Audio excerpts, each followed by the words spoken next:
Dear students, Assalamu alaikum. This topic, the nutrition in plants, is concised for the grade 8th and 9th. सबसे पहले हम nutrition term को study करेंगे कि nutrition है क्या. Nutrition is process of intaking the nutrients और study of food containing nutrients. Nutrients are the different food components. Nutrients के इनटेक करने को हम न्यूट्रिशन कहते हैं. डिफरेंट ऑर्गेनिज्म न्यूट्रिएंट्स अपनी ग्रोथ और अपने मेटाबॉलिज्म के लिए लेते हैं. जब भी हम न्यूट्रिएंट्स को इनटेक करते हैं, this intaking of nutrient is called nutrition. या हम डिफरेंट फूड सब्सटेंसेस के बारे में पढ़ते हैं कि डिफरेंट फूड सब्सटेंसेस में कौन कौन से कंपोनेंट्स होते हैं. जैसा कि यहाँ पे मैंने एग्जांपल दिया, proteins, lipids, carbohydrates, vitamins, minerals. These are the different components of the food and these are known as the nutrients. इन डिफरेंट फूड कंपोनेंट्स को जब जानदार इनटेक करते हैं, अपनी बॉडी में इनकॉर्पोरेट करते हैं, तो इस प्रोसेस को हम कहते हैं न्यूट्रिशन. अगर इस न्यूट्रिशन की किसी भी जानदार में कमी आ जाएगी तो उसकी जो ग्रोथ है वो प्रॉपर नहीं होगी और उसके सर्वाइवल चांस जो हैं वो कम हो जाएंगे. जैसा कि हमारा टॉपिक है न्यूट्रिशन इन प्लांट्स, तो यहाँ पे हम सिर्फ प्लांट्स के बारे में पढ़ेंगे कि प्लांट्स में न्यूट्रिशन कैसे होती है. The first one mode of nutrition in plant is autotrophic mode of nutrition. Auto means self and trophic means food. A type of nutrition through which plants prepare their own food by the process of photosynthesis. एक ऐसा process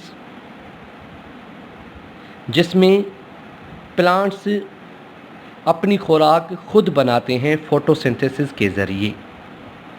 तो ऐसे किस्म की हम nutrition को कहते हैं ऑटोट्रॉफिक न्यूट्रिशन.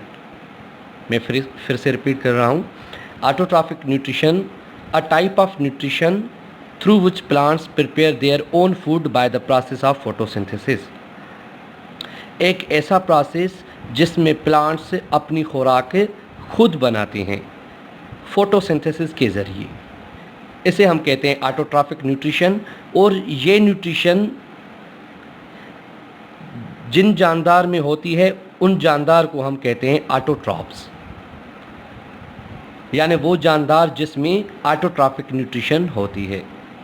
तो यहाँ पे टर्म फोटोसिंथेसिस है, इसको हम डिस्कस करेंगे कि फोटोसिंथेसिस है क्या.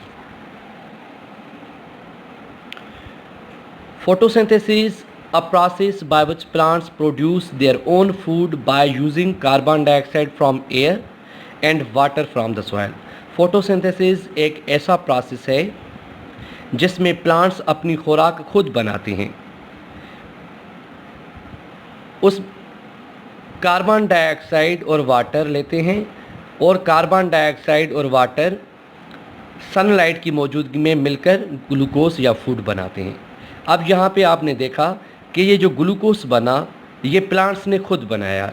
इस तरीक़ेकार को हम कहते हैं ऑटोट्रॉफिक न्यूट्रिशन, यानी वो न्यूट्रिशन का मोड जिसमें जानदार अपनी खुराक खुद बनाए. किस प्रोसेस के तहत? फोटोसिंथेसिस के तहत. सिंपल इक्वेशन में मैंने समझाने की कोशिश की है फोटोसिंथेसिस को कि यहाँ पे देखें, कार्बन डाइऑक्साइड के 6 मॉलिक्यूल और वाटर के 6 मॉलिक्यूल हैं. कार्बन डाइऑक्साइड एयर में से आएगी लीव्स के थ्रू और वाटर सॉइल से आएगा रूट्स के थ्रू. ये वाटर ट्रैवल करके लीफ में पहुँचेगा. याद रहे कि फोटोसिंथेसिस प्लांट के लीफ में होती है, या उसके अलावा जो हर्बेशियस पार्ट होते हैं, ग्रीन पार्ट होते हैं प्लांट के, उसमें फोटोसिंथेसिस होती है. कार्बन डाइऑक्साइड और वाटर लीफ में मिलेंगे, उसमें क्लोरोफिल, जिसे मैंने यहाँ पे देखें लिखा है ग्रीन पिगमेंट, ये एक ग्रीन कलर का मॉलिक्यूल है जो पत्तों को ग्रीन कलर प्रोवाइड करता है। पत्तों को ग्रीन कलर प्रोवाइड करने के साथ ये सनलाइट को भी कैप्चर करता है और फिर इन कार्बन डाइऑक्साइड और वाटर को मिला के फूड बनाता है और ऑक्सीजन बनाता है। ये ऑक्सीजन बाहर एटमॉस्फेयर में चली जाएगी। अब यहाँ पे देखें कि सनलाइट का क्या रोल है। Sunlight is captured by the chlorophyll. Chlorophyll is green colored pigment which is present in the leaf. This chlorophyll molecules trap the sunlight. The sunlight oxidizes the water molecule. यहाँ पे मैंने leaf में देखें समझाया हुआ है कि क्लोरोफिल सनलाइट को कैप्चर करता है, फिर यही क्लोरोफिल इस सनलाइट के थ्रू इस वाटर मॉलिक्यूल को ऑक्सीडाइज करेगा, ब्रेक करेगा।